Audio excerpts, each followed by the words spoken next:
A very good morning, class. We are in the chapter number 2, the River Valley Civilization. The River Valley Civilization.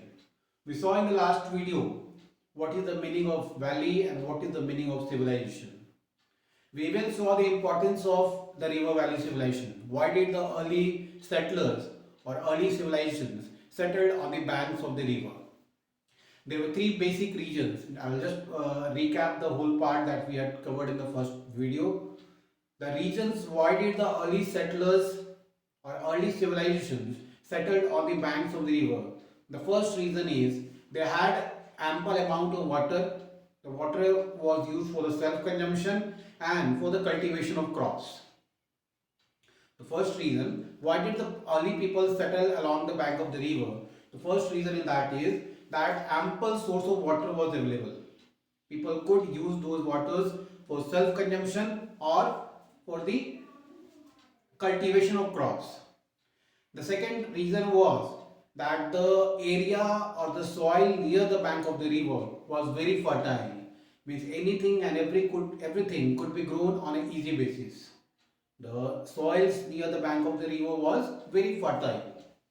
And the third reason, and the third and most important reason was it was a means of communication, mode of communication. People used to travel from one place to other places without any hindrances, without any difficulty. The reason was that there were no other modes of transportation available during those times. Like today we have railway system, airway system, roadway system. But during those times there was only one system, that was inland system or the waterway system, through which people used to travel from one place to other places. So the River Valley civilization, we are going to study about different civilizations which existed 3000 years back in Asia Africa region, and we are going to see how was the life of the people, life of the society, the town planning, the occupations, how did they live a fruitful life, and what are the ways or methods that today we have learned from them or that today's generation have come up with this. So in this context, we are going to come across the four different civilizations. The first civilization that I am going to talk about is the Mesopotamian civilization. Mesopotamian civilization, which existed on the bank of the river Tigris and Euphrates. Mesopotamian civilization existed on the bank of the river Tigris and Euphrates. It's a place in Iraq now. Okay, we are not studying about the Indian history only, but it's the world history. Means why did the people or why did a society settle along the banks of the river? We are trying to find out the reasons. Why did the people settle along the banks of the rivers? In this context, the first civilization that we are going to study about is the Mesopotamian civilization. Mesopotamia means land between rivers. Mesopotamia itself means the land between rivers. And the two major important rivers were Tigris and Euphrates. It's a place in Iraq. So we are going to talk about the 3000 years back history. Why did people settle along the bank of the rivers? And how did the historians come to know about the history of such place? There were two major sources. I told you in the first chapter that a historian derives the information or gets the proof or the evidences from two major sources. Those sources are called source material. The first source material is literary source material and the second is archaeological source material. Anything and everything in history that is recorded, that is kept in a safer hand, is with the help of two modes only. One is literary source material, the other is archaeological source of material. The literary source material includes all the written parts. If anything was written during those times, the language or in a coded form or in inscripted form, those things come under the literary source material. Whereas archaeological sources material includes the remains of the past which lies buried under the earth or beneath the earth, and when it was dug out by the archaeologists, they found out that some dead remains are here which show that life did exist during those times.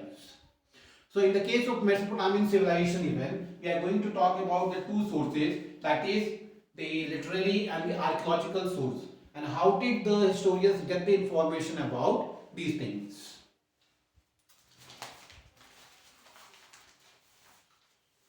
Mesopotamian civilization. In ancient times, the land between the rivers Tigris and Euphrates, now Iraq, are known as Mesopotamia, meaning land between rivers.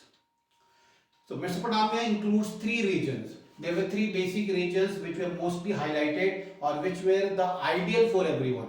They were a symbol of perfection which the historians followed or which the people followed. They were Sumer, Akkad and Assyria.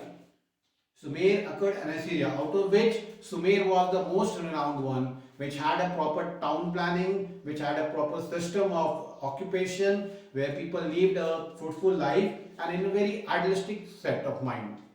Okay, idealistic mindset they had. So three basic regions of the Mesopotamian civilizations are Sumer, Akkad and Assyria. Around 3000 BC, some of the towns of Sumer emerged as powerful city-states. So we are talking about the history of 3000 years back. That is the Mesopotamian civilization. And in these, the three major cities, that is Sumer, Akkad and Assyria, we are going to see how was the system during those times. The Sumer became the seat of earliest civilization in the world. It was Sumer which was renowned, which was an ideal, which was a symbol of perfection, which everyone followed, and the historians have got the major information from the Sumer regions only, from the Sumer city only. Now the source material. The literary source materials includes clay tablets bearing cuneiform scripts. The clay tablets and cuneiform scripts means the literary sources are basically those sources which are either in the written form or something in a literate form. So the two sources we see over here, two methods we see over here. The first was, it was written in a clay tablet.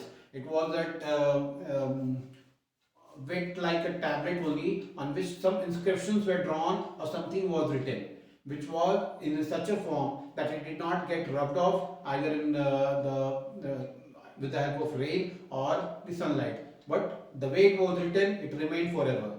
The second was in a cuneiform script. Cuneiform script was another major script which was used during those times, and later on it was translated into other forms of languages, be it Pali, Sanskrit, English, and then followed up with the other languages. The second is archaeological sources. Archaeological sources, I told you, are those sources wherein the dead remains of the humans are found, or the animals are found, or the buildings or sculptures are found beneath the earth or under the surface of the earth. So this archaeological sources materials basically includes, first one, remains of buildings such as Jesuit temples, administrative buildings, storehouses, as well as dikes, canals and reservoirs. So when the archaeologists dig out a particular place, a particular land, they found that there were some remains of the temples they found. Those temples were known as Jigarut temples. Jigarut temple is the temple wherein the Sumerians used to go and offer the prayer. Jigarut temple is basically a temple wherein the Sumerians used to go and offer the prayer. Since Iraq is a Muslim country, so basically the way of offering the prayer would be in a Islamic form only. So they used to go to a temple called as Jigarut temple and they used to offer the prayer. Then there was administrative buildings. Now administrative buildings are basically meant for taking the administrative decisions, or a hall type wherein a meeting could be organized. So those buildings were also found. Storehouses were found, reservoirs were found. So we can come to a conclusion that the life was something in a very fruitful and very stylish manner. People used to live a standard of life, in a good standard of life over there, over the time. Inscriptions, second form is inscriptions on pillars bearing Hammurab's code of laws. Now there was a inscription on the pillars even, wherein in a coded language it was written. That coded language was called as Hammurabi's code language. Hammurabi's code language may be in a Arabic form, may be in a Urdu form or in a Farsi form. It was written down, which was later on exchanged or later on encased into some other languages. And the third is artifacts and other goods like bronze tools, weapons, vessels, weights, measures and reed pens, pottery pieces, woven clothes, glass products, figure printing, natural phenomena, seals from the Indus Valley civilization. Now, other sources or other things which were found beneath the earth were the bronze metals, the weapons, tools, the statues.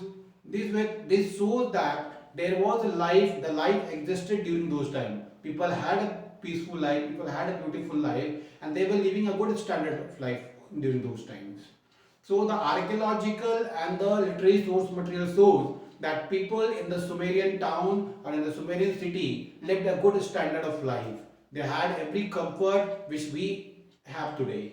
Okay, this shows that the people in the Mesopotamian civilizations had a good system of living, and that is why they existed during 3000 years ago. This we come to know from literary and the archaeological source material. So class, I'll put a stop. In the next class, we shall discuss about the town planning and social life. Your homework would be to give me the reasons. Why did the early civilizations settle on the banks of the rivers? Thank you, class.